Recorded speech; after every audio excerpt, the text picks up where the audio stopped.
Myanmar पर इस वक्त पूरी दुनिया की नजरें हैं।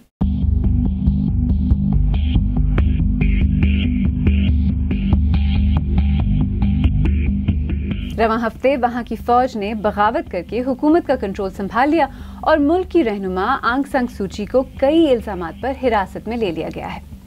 लेकिन आखिर ये सब हो क्यों रहा है, आए समझने की कोशिश करते हैं।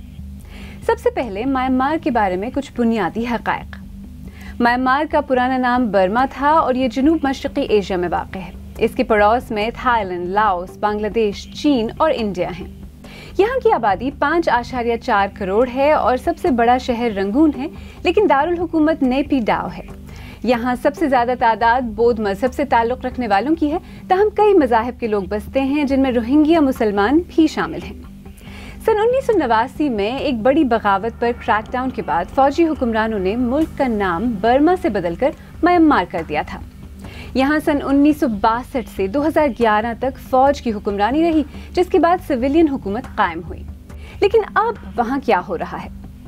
चंद माह कबल जब मुल्क में आम इंतखाबात हुए तो सू की नेशनल लीग फॉर डेमोक्रेसी यानी NLD ने बड़े पैमाने पर कामयाबी हासिल की, लेकिन फिर फौज ने 1 साल तक की इमरजेंसी नाफिज करके मुल्क का कंट्रोल संभाल लिया। मुल्क की फौज हिस्ब इख्तिलाफ की जमातों की हिमायत कर रही थी, जो कि इलेक्शन में धांधली की बिना पर दोबारा इंतखाबात करवाना चाह रही थी। हालांकि इलेक्शन कमीशन के मुताबिक धांधली के कोई शवाहिद नहीं थे। जिस दिन पार्लियामान का पहला इजलास होना था, फौज ने उसी दिन हुकूमत का तख्ता उलट दिया। तो अब मुल्क कौन चला रहा है? फौज ने ये जिम्मेदारी कमांडर इन चीफ मिंग आंग ह्लाइंग को सौंप दी है। उनका कई बरस से खासा सियासी असर रसूख रहा है और ताकत फौज के हाथ में ही रही है, तब भी जब मुल्क जमहूरियत की तरफ जा रहा था। उनको अक़लियती नस्लों पर हमले करने के इल्जाम में बैनुल अक़वामी सतह पर तनकीद और पाबंदियों का सामना रहा। फौज ने खजाना, सेहत, दाखिला और खारजा अमूर के वज़रा को भी तब्दील कर दिया है। अब कुछ जिक्र आंग सान सू का। आंग सान सू 1990 की दहाई में म्यांमार में जमहूरियत के निफाज के लिए तहरीक चलाने की वजह से आलमी मंजर आम पर आई थी। उन्होंने 1979 से 2010 के दरमियान 15 साल कैद में गुजारे।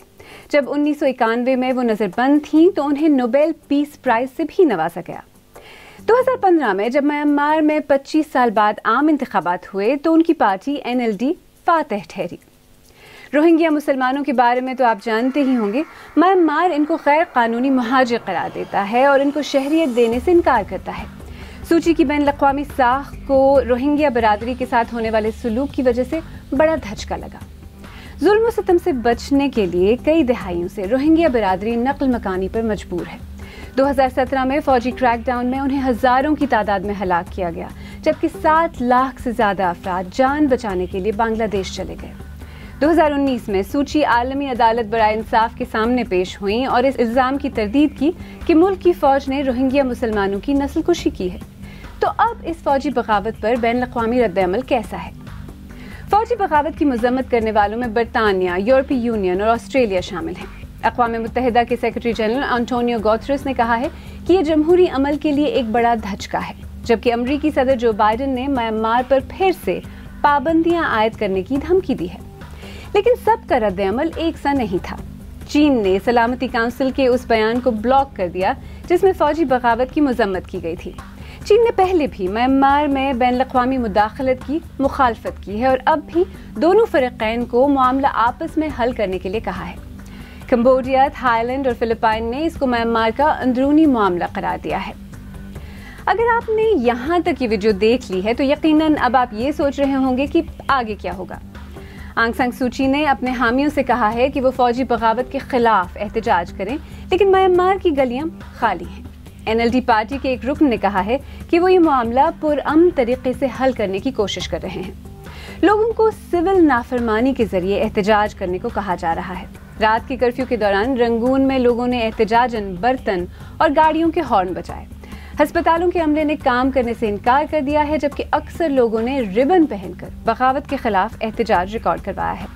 कई लोगों ने सोशल मीडिया पर अपनी डिस्प्ले पिक्चर भी तब्दील कर ली है।